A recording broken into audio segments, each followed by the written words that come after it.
Have you ever thought that the person standing right in front of you, smiling, nodding, agreeing with everything you say, might actually be your greatest enemy? Have you ever considered that the most dangerous threats in your life are not the ones screaming at you, but the ones whispering sweet words while sharpening their knives behind their backs? This video will change how you see every single person in your life. By the end of this, you will never look at human relationships the same way again. You will understand a dark truth that most people spend their entire lives blind to, and this blindness costs them everything: their career, their money, their dignity, and sometimes even their life. Let me tell you about Law 19 from the 48 Laws of Power. Know who you're dealing with, do not offend the wrong person. This sounds simple, doesn't it? It sounds like common sense. But here's the twist that nobody tells you: most people have absolutely no idea who they're actually dealing with. They walk through life as if everyone operates by the same rules, as if everyone has the same capacity for forgiveness, as if everyone will respond to insults and attacks in predictable ways. This assumption is not just wrong. It's lethal. Think about this for a moment. In your workplace right now, there are people who will forget an insult by tomorrow morning. There are people who will laugh it off, who will see it as banter, who will actually respect you more for standing up to them. But there are also people, and you need to understand this deeply, there are people who will remember every single slight, every tiny humiliation, every moment you made them feel small, and they will wait. They will wait years if they have to. They will smile at you every single day while building a case against you, while slowly poisoning your reputation, while carefully constructing your downfall. And when they strike, you won't even see it coming because you forgot about that joke you made 5 years ago. You forgot, but they didn't. This is the existential trap of human society. We are taught to be authentic, to be ourselves, to speak our minds, to stand up for what we believe in. We are told that honesty is the best policy, that the truth will set us free. But nobody tells us that authenticity without awareness is just stupidity with good intentions. Nobody tells us that speaking your mind to the wrong person is not bravery, it's suicide. The world is full of graves marked by people who were right, people who were honest, people who stood on principle, people who refused to play the game. And you know what? The people who put them in those graves are still walking around, smiling, successful, powerful, untouched. Let me take you back in time. Let me tell you a story about human nature that will explain everything. Thousands of years ago, when we were still living in small tribes, knowing who you were dealing with was literally a matter of survival. If you insulted the wrong person in a tribe of 50 people, there was nowhere to run. You couldn't change jobs, you couldn't move to another city, you couldn't block them on social media and pretend they didn't exist. You had to face the consequences of your actions every single day. So our ancestors developed an incredibly sophisticated ability to read people, to understand social hierarchies, to know exactly how far they could push before something broke. But here's what happened. As societies grew larger, as we developed cities with thousands of people, then millions, this ancient skill started to atrophy. We started to believe that because we have laws, because we have human resources departments, because we have social norms and civilized behavior, that we're safe. We started to think that the consequences of offending someone are predictable and manageable. We started to treat every person as if they're the same, as if one human being is interchangeable with another. This is the great delusion of modern civilization. The truth is that civilization is just a thin veneer over our tribal psychology. We still carry all those ancient instincts about status, reputation, respect, and revenge. We just pretend we don't. We dress it up in professional language and corporate structures and legal frameworks, but underneath, we're still those same tribal creatures who would rather die than lose face in front of the group. Understanding this is the first step to real power. Let me give you a framework for understanding human nature that will change everything. There are essentially 5 types of people in this world, and each one of them requires a completely different approach. Get this wrong, and you're finished. Get this right, and you become untouchable. The first type is the arrogant and proud man. This is someone whose entire identity is built on the perception of superiority. They need to feel above others. They need to feel special, unique, chosen. Their self-image is everything to them. Now, here's what you need to understand. When you offend an arrogant and proud man, you're not just insulting a person, you're attacking the very foundation of their existence. You're threatening the story they tell themselves about who they are. And this type of person will destroy you to preserve that story. They will spend money they don't have, time they can't afford, energy that would be better used elsewhere, all to crush you. Not because it makes logical sense, but because letting your insults stand would mean admitting they're not who they think they are. And that's something their psychology simply cannot allow. Think about every dictatorship in history. Think about every tyrant who burned entire cities because someone dared to mock them. Think about Xerxes, the Persian king, who supposedly whipped the ocean because a storm destroyed his bridges. Rational? Of course not. But rationality has nothing to do with it. When you're dealing with someone whose pride is their only real possession, they will sacrifice anything to protect it. Let me tell you a story about Napoleon Bonaparte that illustrates this perfectly. Napoleon was a military genius, arguably one of the greatest commanders in history. But he was also extremely sensitive about his height. Now, contrary to popular belief, Napoleon wasn't actually unusually short for his time. He was about 5'6", which was average for 18th century France. But the British propaganda machine had convinced the world he was tiny, and this bothered him immensely. There's a documented case of a French diplomat who made a careless joke about Napoleon's stature at a dinner party. The diplomat thought it was harmless, that everyone made these jokes. But Napoleon never forgot. That diplomat's career was systematically destroyed over the next several years. He was reassigned to progressively worse positions, his requests for audience were ignored, his family's petitions were denied. Napoleon never openly acknowledged the connection, but everyone who understood the situation knew exactly what was happening. One joke, one moment of carelessness, cost that man everything. In the modern world, this type of person is everywhere. They're the CEO who fires talented employees for disagreeing with them. They're the boss who blocks your promotion because you once corrected them in a meeting. They're the colleague who sabotages your project because you got credit for an idea they think should have been theirs.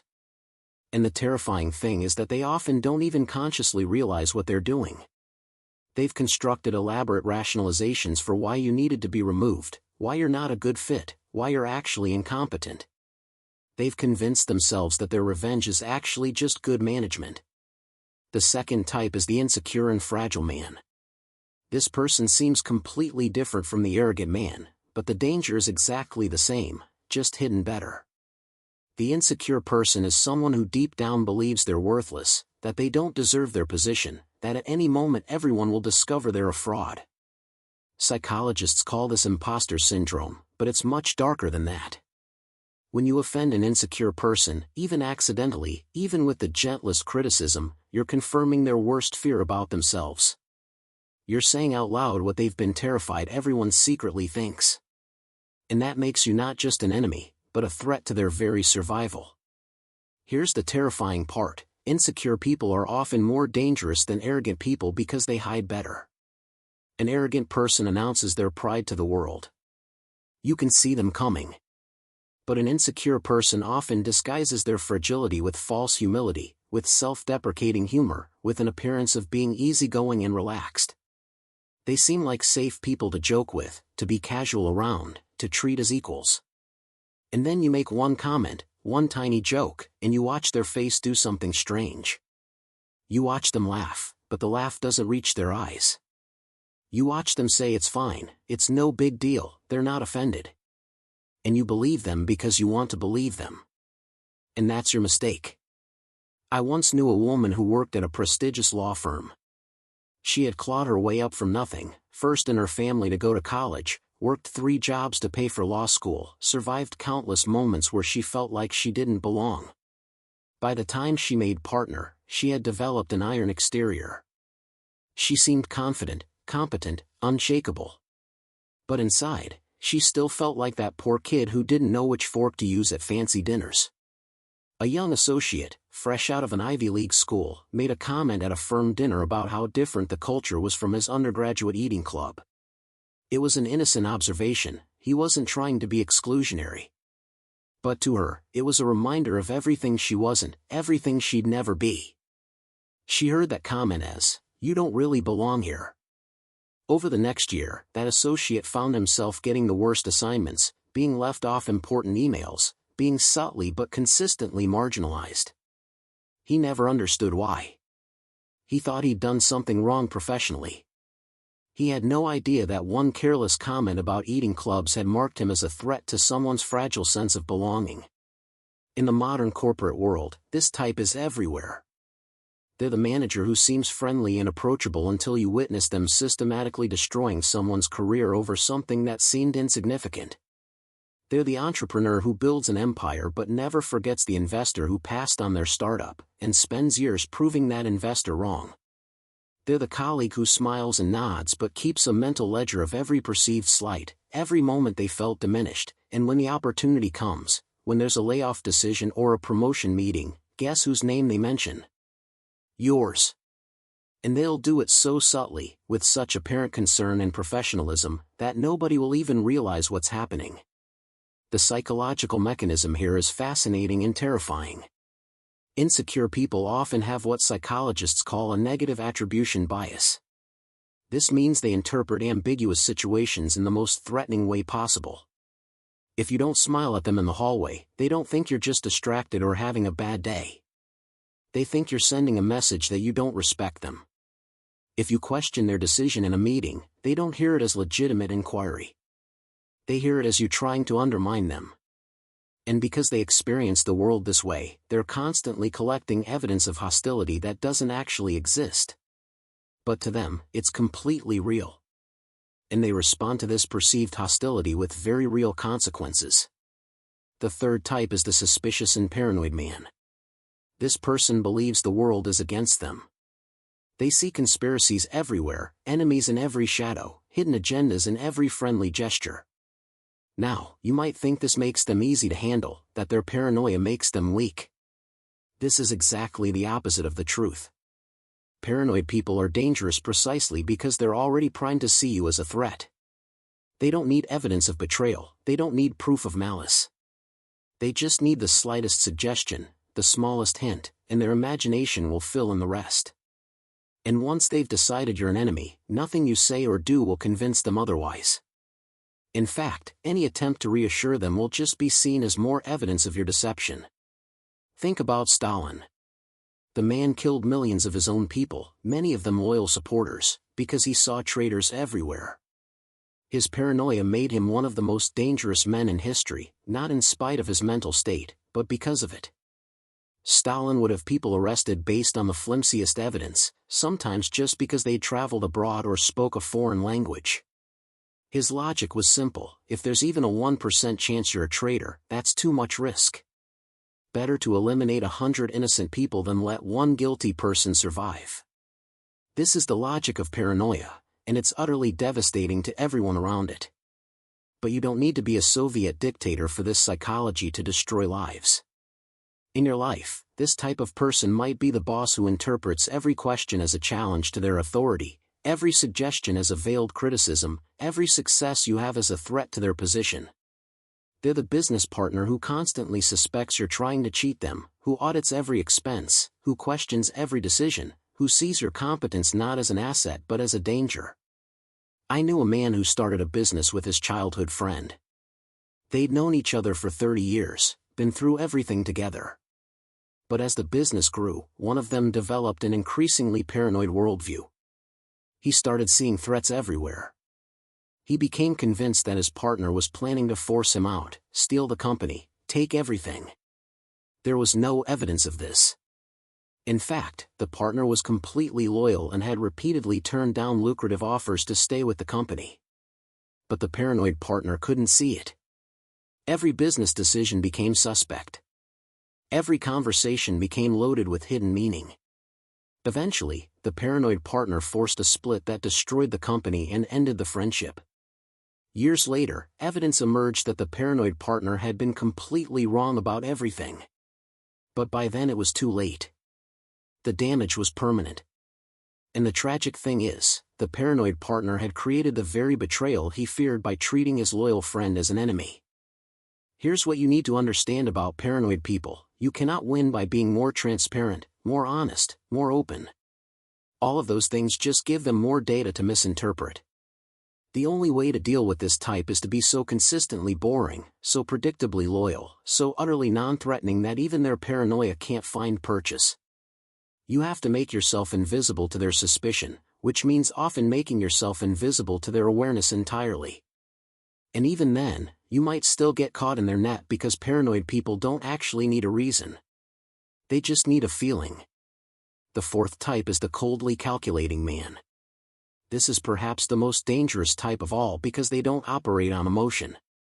They don't care about pride, they're not driven by insecurity, they don't see conspiracies. They see the world as a chessboard and every person as a piece to be used or removed. When you offend this type of person, they don't get angry, they don't feel hurt, they don't seek revenge for emotional satisfaction. They simply calculate, is this person now more of a liability than an asset? And if the answer is yes, they remove you. Efficiently. Quietly. Permanently. Think about how big tech companies operate. Google, Apple, Amazon, these organizations don't make decisions based on hurt feelings or personal vendettas. They calculate value. An employee who becomes problematic gets removed not because anyone's angry at them, but because the calculation shows that keeping them costs more than letting them go. The person making this decision might actually like you, might think you're talented and smart, but that doesn't matter. The math says you're a problem, so you're gone. There's a famous story about Jeff Bezos and how he manages Amazon. Someone once asked him how he could fire people so easily, people who had dedicated years of their life to building the company. His answer was chilling in its clarity: he doesn't see it as firing people, he sees it as optimizing the system. If a component is no longer functioning at the required level, you replace it. There's no emotion in it, no anger, no revenge. Just optimization.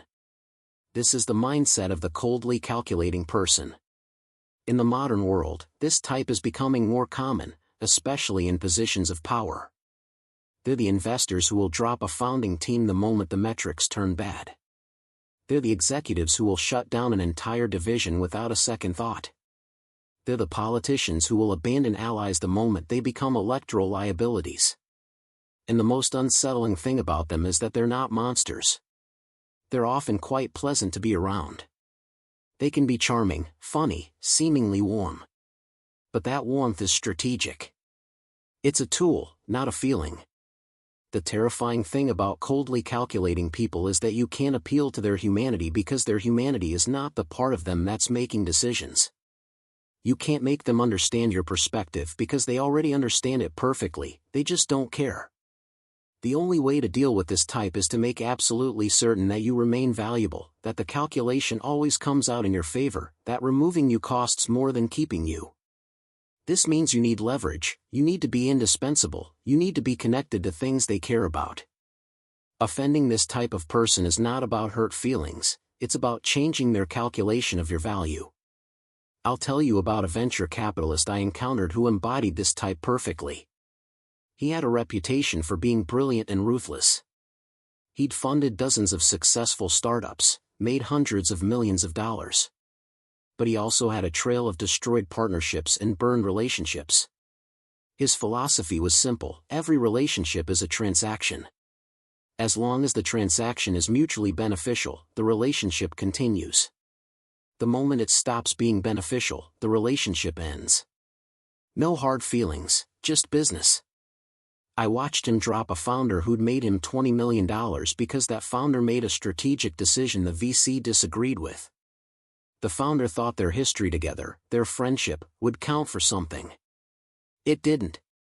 The VC calculated that the founder's judgment was now questionable, which made him a bad investment for the future.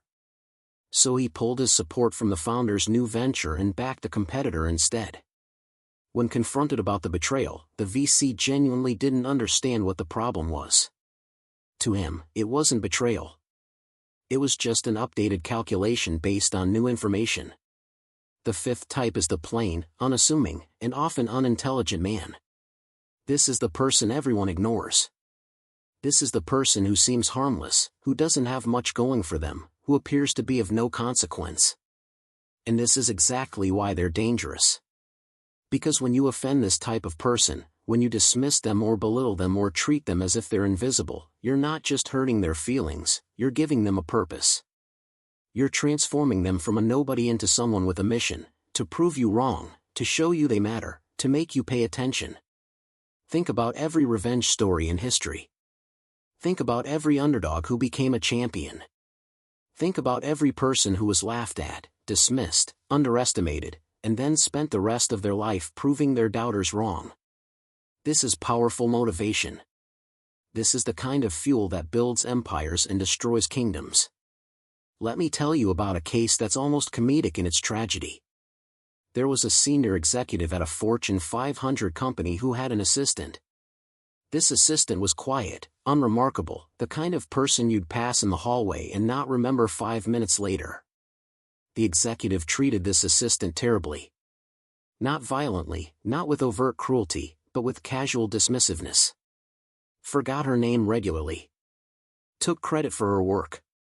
Made her redo projects because of his mistakes but never acknowledged this. Basically treated her as if she was furniture that occasionally made coffee. This went on for 3 years. Then the assistant quit. The executive barely noticed. 6 years later, that executive was fired.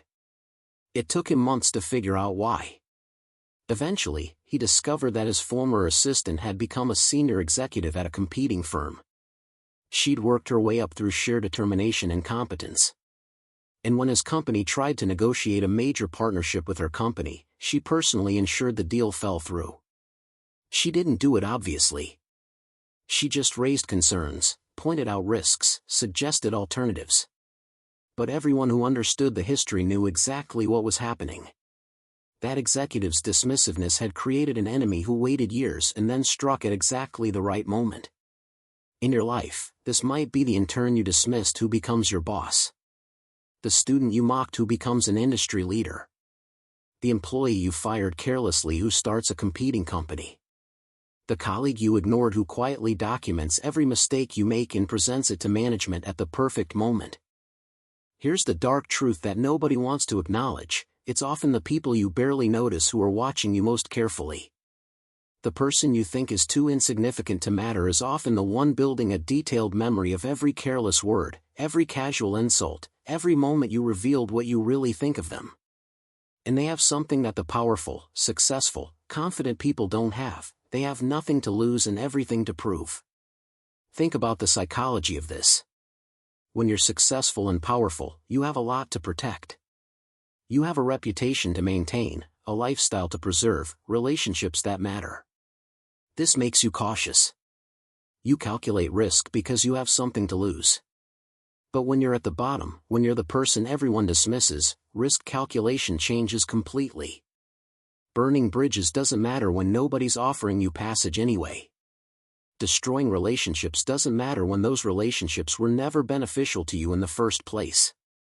This asymmetry creates a dangerous dynamic where the people with the least power sometimes have the most freedom to act destructively.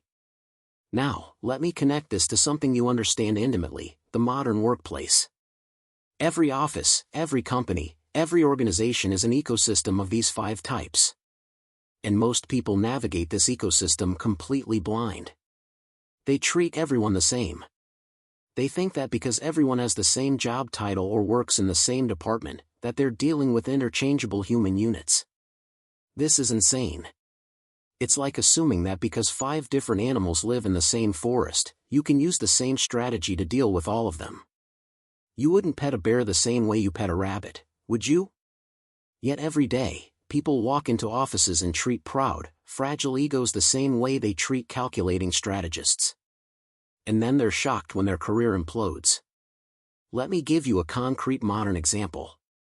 There's a famous story in Silicon Valley about a brilliant engineer who worked at a major tech company. This engineer was genuinely talented, probably one of the best in his field. But he had a problem: he couldn't help correcting people. Whenever someone said something technically inaccurate in a meeting, he would interrupt and explain exactly why they were wrong. He thought he was being helpful, that accuracy mattered, that truth was more important than politeness. And technically, he was right about the facts. But he was catastrophically wrong about human nature. One of the people he kept correcting was a senior vice president. Now, this vice president wasn't as technically skilled as the engineer, everyone knew that, but he was politically brilliant. He had built his entire career on relationships, on making people feel good, on knowing how to navigate corporate hierarchies. And here was this engineer, this kid half his age, making him look incompetent in front of other executives. The vice president never said anything. He never got angry.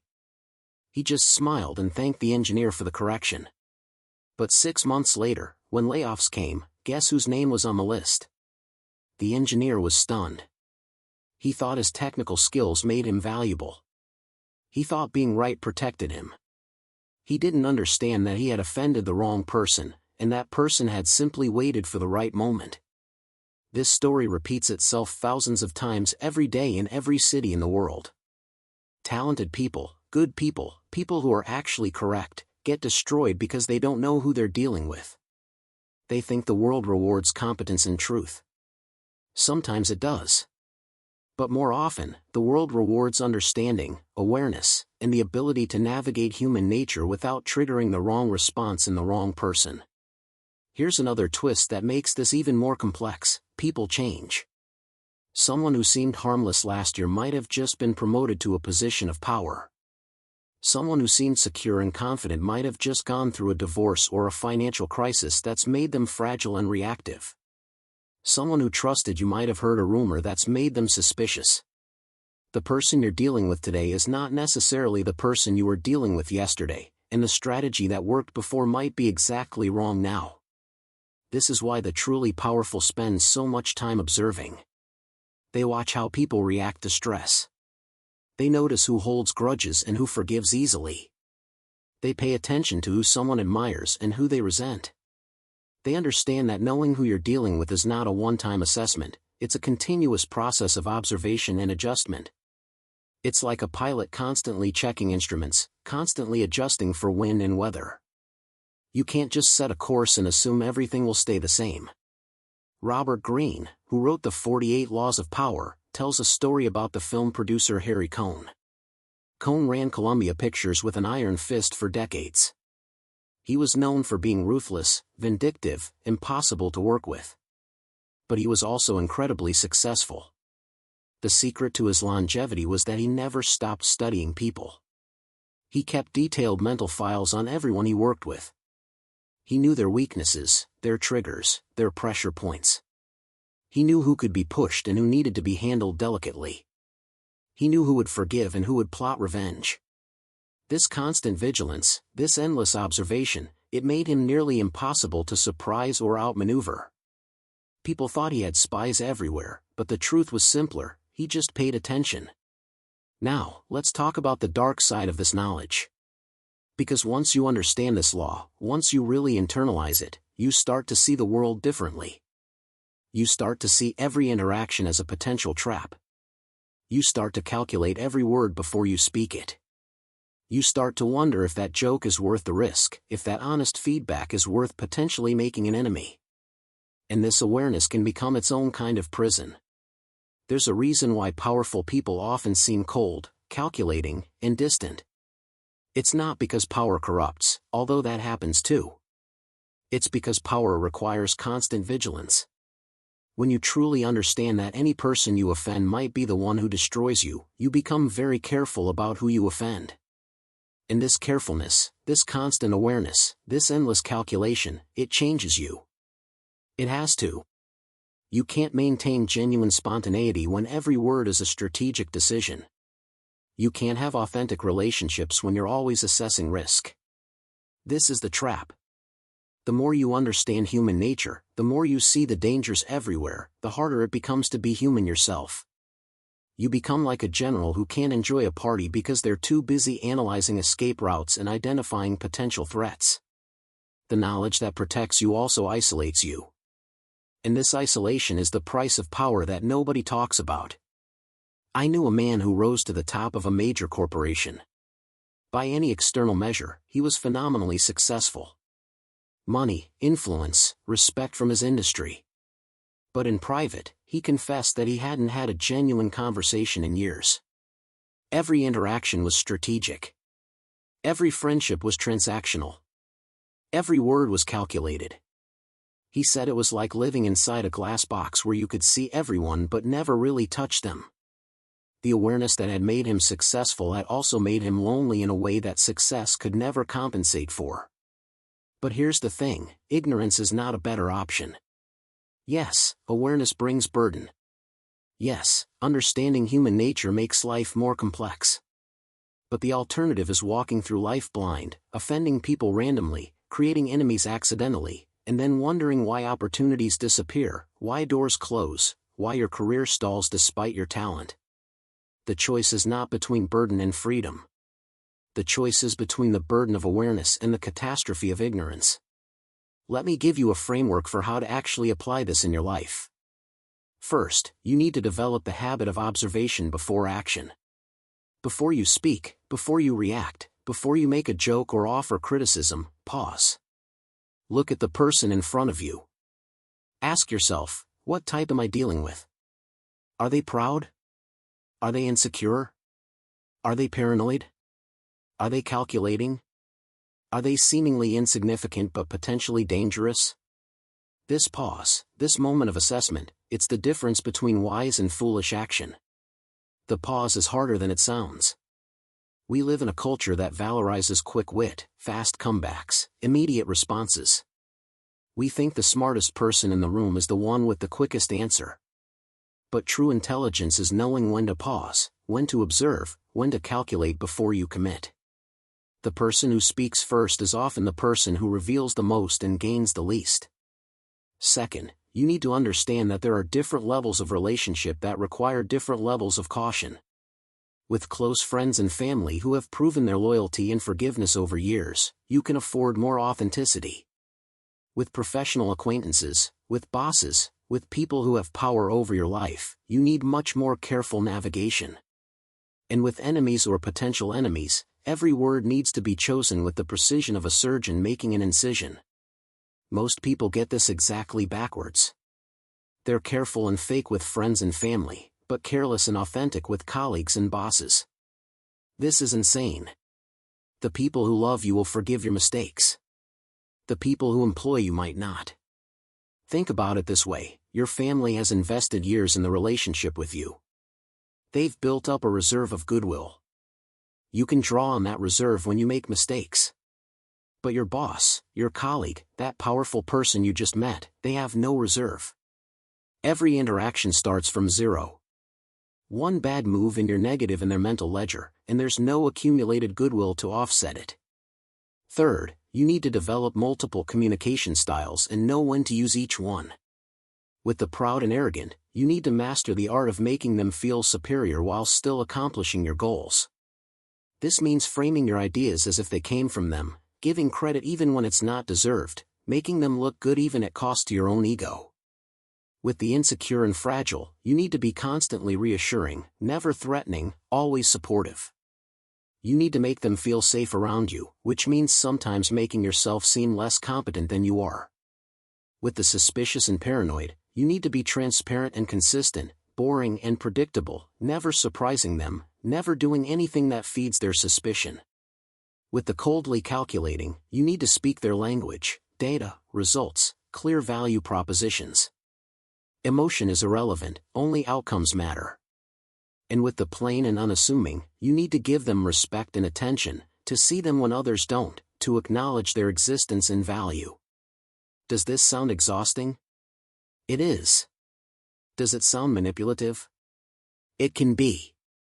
But here's the question you need to ask yourself, is it more manipulative to consciously adjust your communication style to avoid hurting people and creating enemies, or is it more manipulative to carelessly offend people and then act surprised when there are consequences?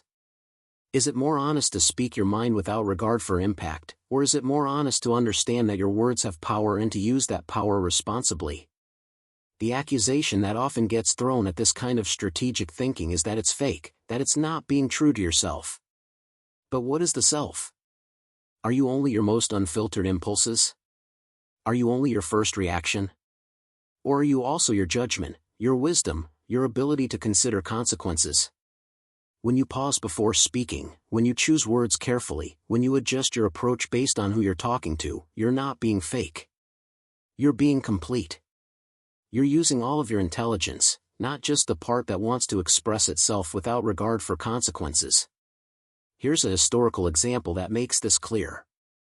Benjamin Franklin, one of the founding fathers of America, was famous for his ability to get along with everyone. He could negotiate with French aristocrats and connect with American farmers. He could charm enemies and maintain friendships across political divides. Was he fake? No, he was wise. He understood that different people require different approaches. He understood that knowing who you're dealing with and adjusting accordingly is not deception, it's intelligence. Franklin once wrote that he made it a rule never to contradict anyone directly. Instead, he would say things like, "That's an interesting perspective, I used to think the same way, but I've come to wonder if perhaps." This approach allowed him to correct people and change minds without triggering defensive reactions. It wasn't manipulation, it was understanding human psychology and working with it rather than against it. Compare this to someone like John Adams, who was arguably more intellectually brilliant than Franklin but far less successful politically. Adams couldn't help speaking his mind. He would insult people to their faces because he valued honesty over strategy. He would make enemies over principles that, while valid, were not worth the cost. And he spent much of his political life isolated and frustrated, despite being right about many things. Being right is not enough. Being effective requires understanding human nature and working with it rather than against it. The tragedy of John Adams is that his honesty came from a good place. He believed that truth mattered more than feelings, that integrity required directness, that real leadership meant never compromising your principles. And he was partly right. But he failed to understand that you can be honest and strategic at the same time. You can tell the truth in ways that people can actually hear. You can maintain your principles while still considering the human impact of how you communicate them.